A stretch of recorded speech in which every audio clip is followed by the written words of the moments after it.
지난 시간 우리가 그리스도인이란 누구인가에 대해서 살펴보았습니다. 베드로는 우리가 누구인가, 우리의 정체성에 대해서 세 가지로 요약해서 이야기했죠. 너희는 택하신 족속이다. 하나님께서 택하신 존귀한 자이다. 그리고 너희는 왕 같은 제사장이다. 그리고 하나님의 소유가 된 백성이다. 아마 기억나시겠죠? 그 세 가지로 우리를 잘 정리를 했습니다. 그래서 우리의 이 귀한 존재가 가는 곳마다 하나님의 나라가 확장되고 하나님의 나라가 역사가 일어나는 그런 일에 우리가 쓰임을 받아야 한다. 제사장으로서 중보자의 사역을 잘 감당해야 된다. 그런 이야기를 나누었습니다. 그런데요, 이 말씀을 듣고 나면 가슴은 뭉클해지는데 한 가지 근심 걱정이 있어요. 이게 과연 쉽냐는 거예요. 그렇게 살아간다는 것이 쉽겠냐는 거죠. 여러분, 쉬울까요? 어렵죠. 하나님의 사람으로 우리가 능력 있게 이 세상에서 살아간다는 것이 결코 쉽지 않습니다. 저절로 이루어지는 것이 아니에요. 세례받았다고 해서 갑자기 그 사람이 그렇게 하나님의 거룩한 사람으로, 능력 있는 사람으로 변하는 것이 아닙니다. 우리 앞에는 늘 두 가지의 어려움이 있어요. 하나는 외적인 어려움이요, 하나는 내적인 어려움이에요. 외적인 어려움은 외부로부터의 핍박과 어떤 저항 같은 것이 있는 것이죠. 내적인 것은 내 마음의 갈등입니다. 예를 들어 보면 교회를 가려고 하는데 외적으로 가지 마, 오늘 너 가면 안 돼, 그런 핍박과 박해가 있을 수 있어요. 그걸 뚫고 교회 가는 게 더 쉬울까요? 아니면 내적인 갈등 일어났는데 몸이 피곤하네, 오늘은 좀 안 가고 싶네, 오늘은 좀 자고 싶네, 영상 예배 너무 좋네, 영상 예배, 그러면서 내적인 갈등을 일으키면서 안 가려고 하죠. 어떤 게 더 쉬운 것 같아요? 어떤 게 더 어려운 것 같아요? 사람마다 다르겠지만 여러분, 외적인 저항은 그래도 이를 악물고 이겨낼 수 있습니다만 내적인 저항은 우리도 모르게 그냥 포기해버리게 되는 것입니다. 고난이 결코 우리를 무너뜨리지 못합니다. 고난이 생기면 더 열심히 기도하죠. 더 몸부림치면서 눈물로 하나님 앞에 기도하죠. 대부분의 크리스찬들이 아마 그럴 거예요. 우리가 쓰러지는 이유는 내적인 부패예요. 내적인 부패, 죄악들, 게으름들, 우리의 교만함들, 이런 것으로 인해서 자기도 모르는 사이에 다 무너지고 있는 것입니다. 그래서 베드로가 지금 이것이 걱정되어서 이야기하는 거예요. 너희는 왕 같은 제사장이요, 거룩한 나라요, 하나님이 택하신 백성인데 하나님의 뜻대로 살아야 하는데 조심해야 될 것이 있습니다. 여러분, 정욕을 조심해야 됩니다. 육체의 정욕을 조심해야 됩니다. 그것이 여러분 스스로를 무너뜨리는 일입니다 라고 이야기하고 있습니다. 오늘 말씀 11절 말씀, 본문 말씀 우리 함께 같이 읽어보겠습니다. 시작. 사랑하는 자들아, 거류민과 나그네 같은 너희를 권하노니 영혼을 거슬러 싸우는 육체의 정욕을 제어하라. 아멘. 육체의 정욕을 제어하지 않으면 우리는 스스로 무너지게 되어 있다는 것이죠. 여러분, 육체의 정욕이 뭘까요? 육체의 정욕. 육체의 정욕을 제가 이렇게 정의를 해봤어요. 육체의 만족을 위한 욕심. 육체의 만족을 위한 욕심. 여러 가지가 있죠. 성경에서 이것을 여러 가지로 정의를 했습니다. 바울의 이야기를 한번 같이 읽어볼까요?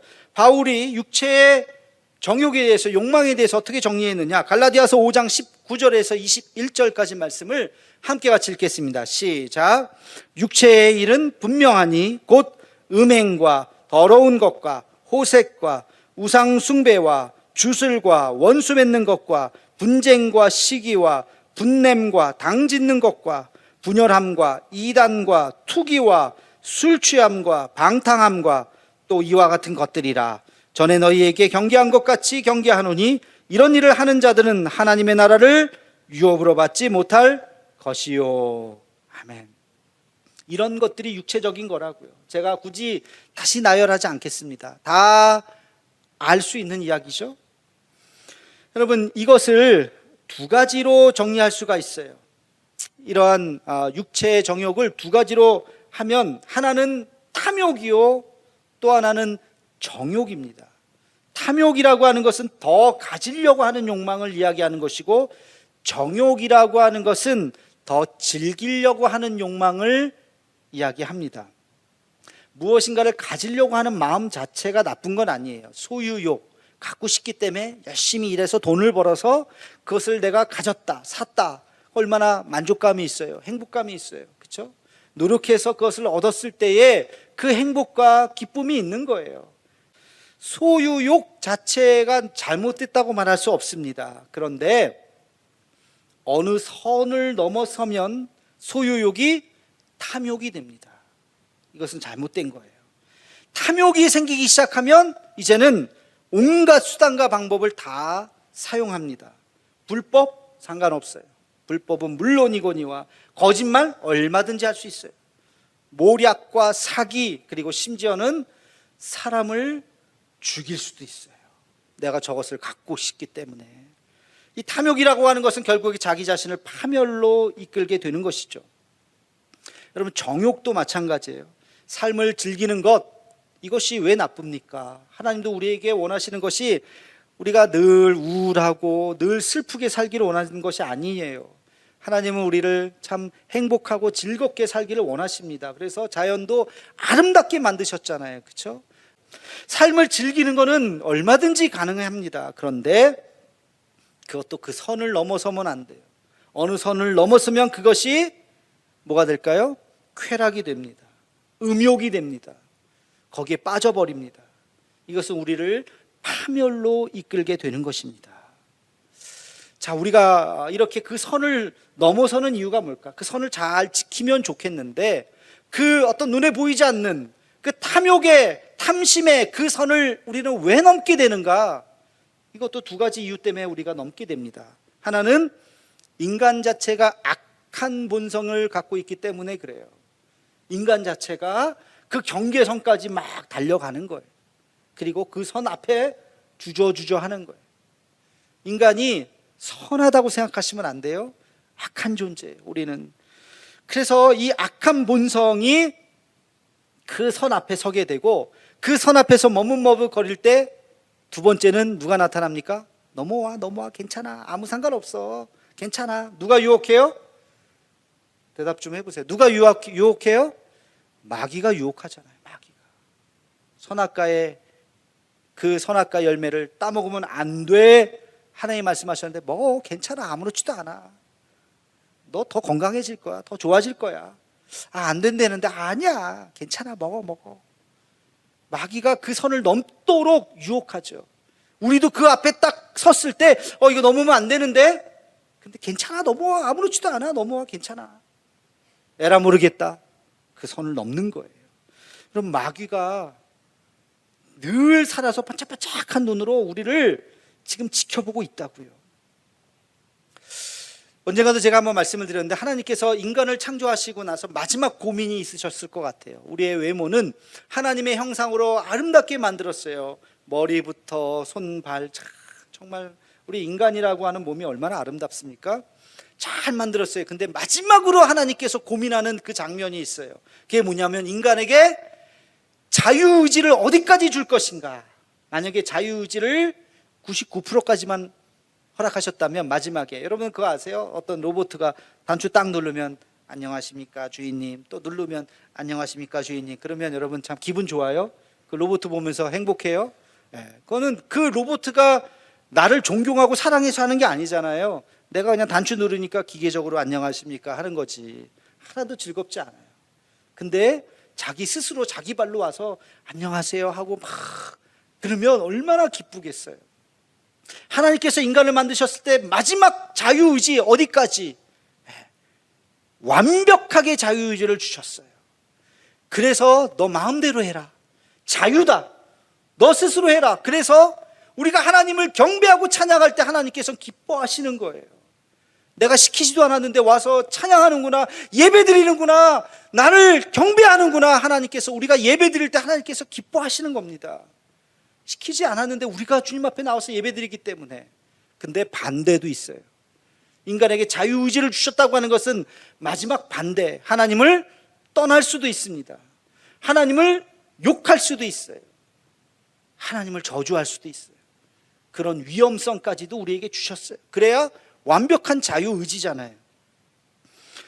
그래서 인간에게는 그런 죄의 본성이 스며들어 있는 거예요. 하나님을 떠날 수도 있고 욕할 수도 있고 또 우리의 의지를 가지고 하나님을 찬양할 수도 있는 것입니다.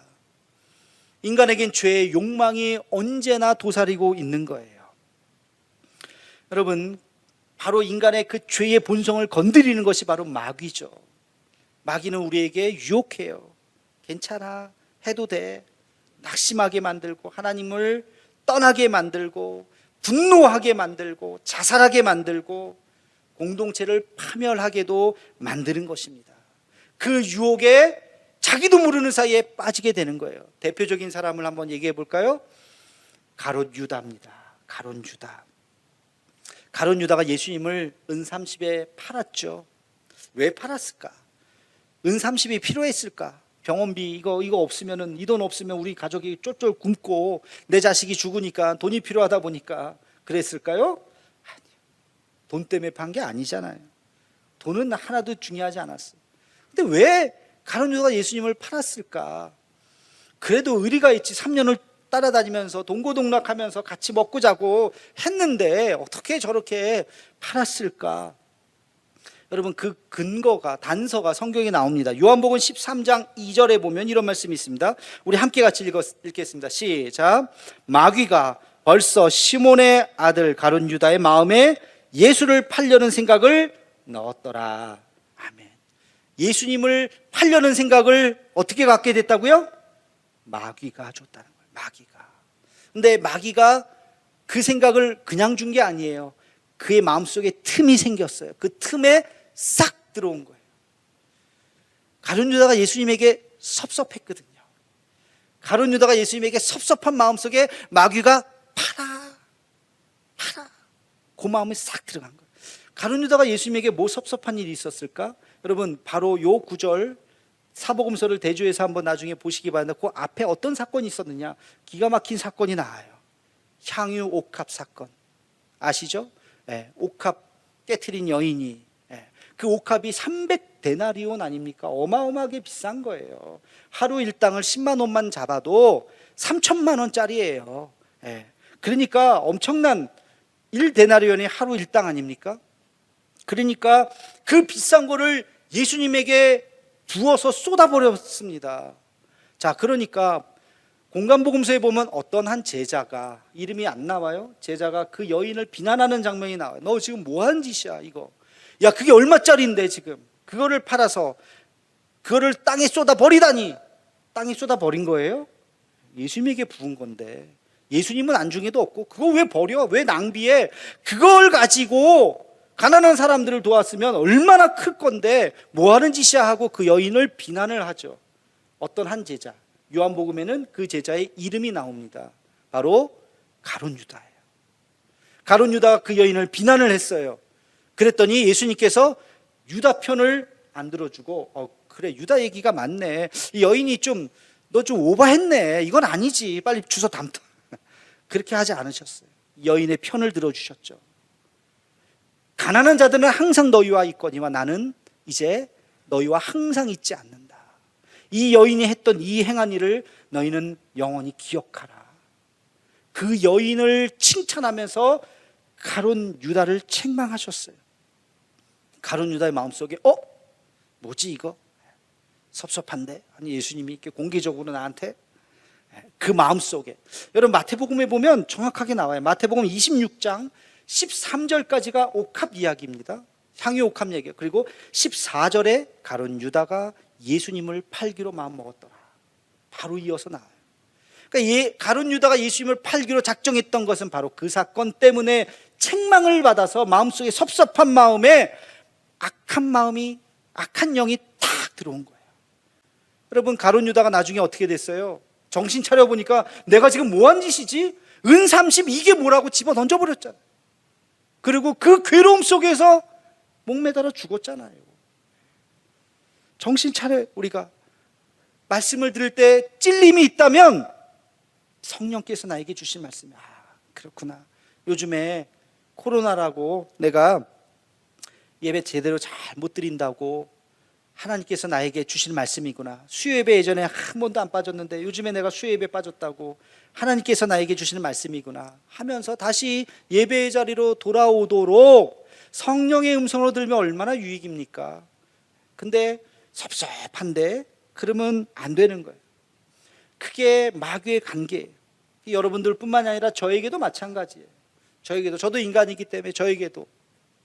한교진 목사님 설교 전집이 있어요, 저에게. 예전에 한번 그거 읽다 보니까 재밌는 내용이 있더라고요. 한교진 목사님도 인간적인 욕심이 생길 때가 있다는 거예요.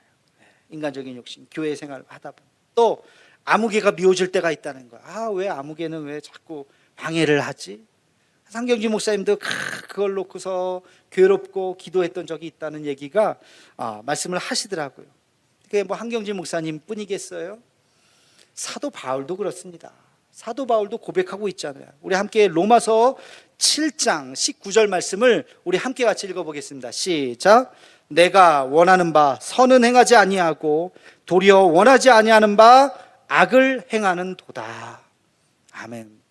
가장 위대한 사도, 이 사도 바울도 내가 원하는 바는 선을 행하는 건데, 이거 다 우리 마찬가지죠. 하나님 일 잘하고 싶잖아요. 근데 원치 아니하는 바 악한 마음이 내 안에 있다는 거예요. 나도 모르게 그렇게 악한 행동을 하게 된다는 거예요. 오호라 나는 곤고한 사람이로다 하면서 한탄하는 장면이 로마서 7장에 나오죠.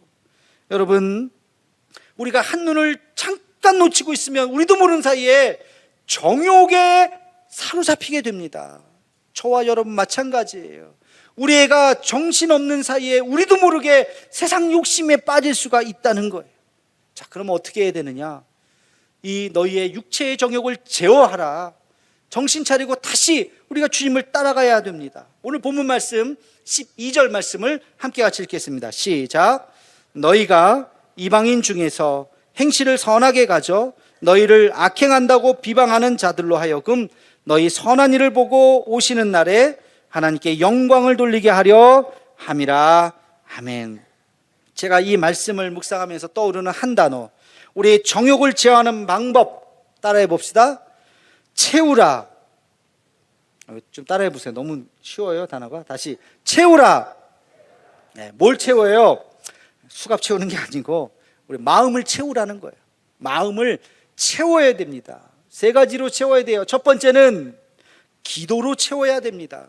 우리가 기도하지 않고는 마귀의 소리인지 하나님의 음성인지 구분이 안 돼요.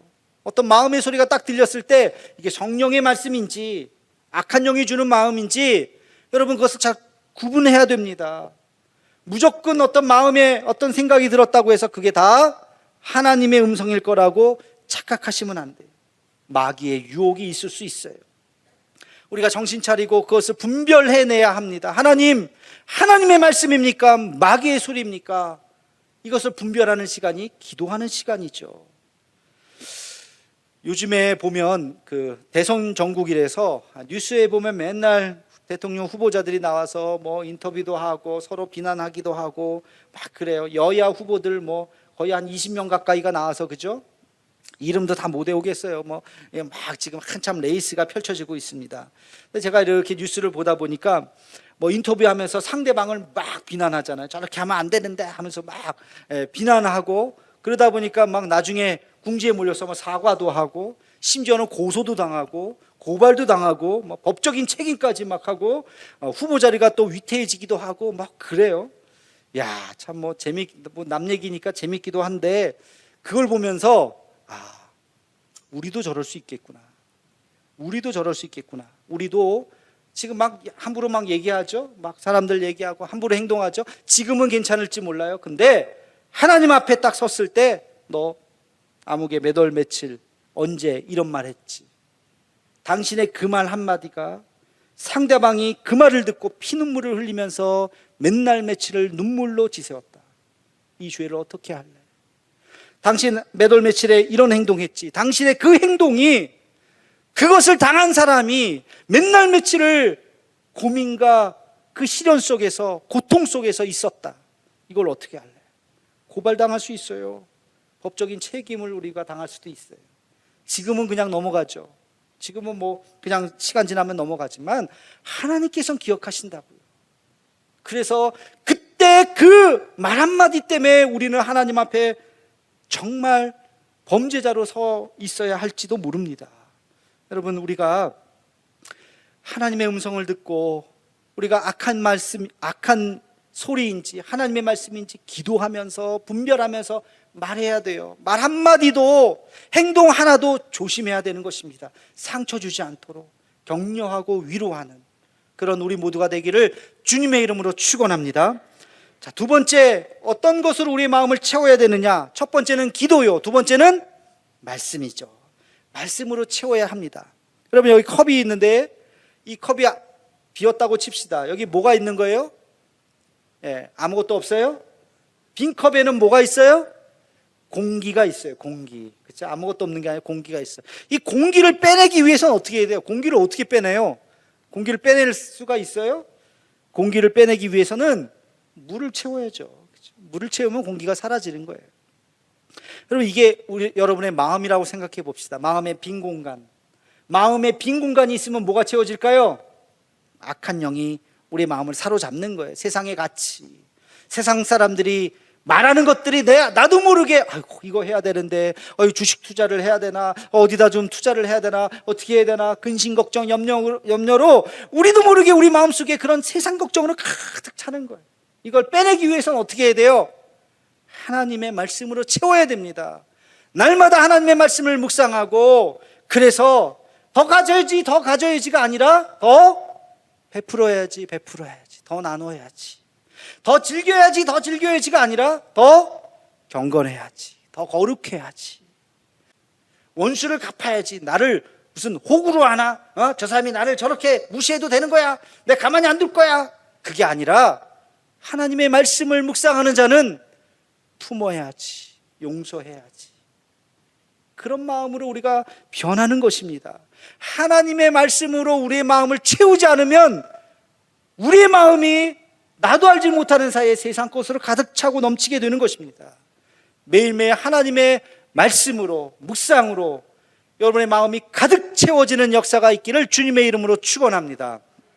마지막으로 우리의 마음을 무엇으로 채울 수 있을까? 선한 행실로 채워야 합니다.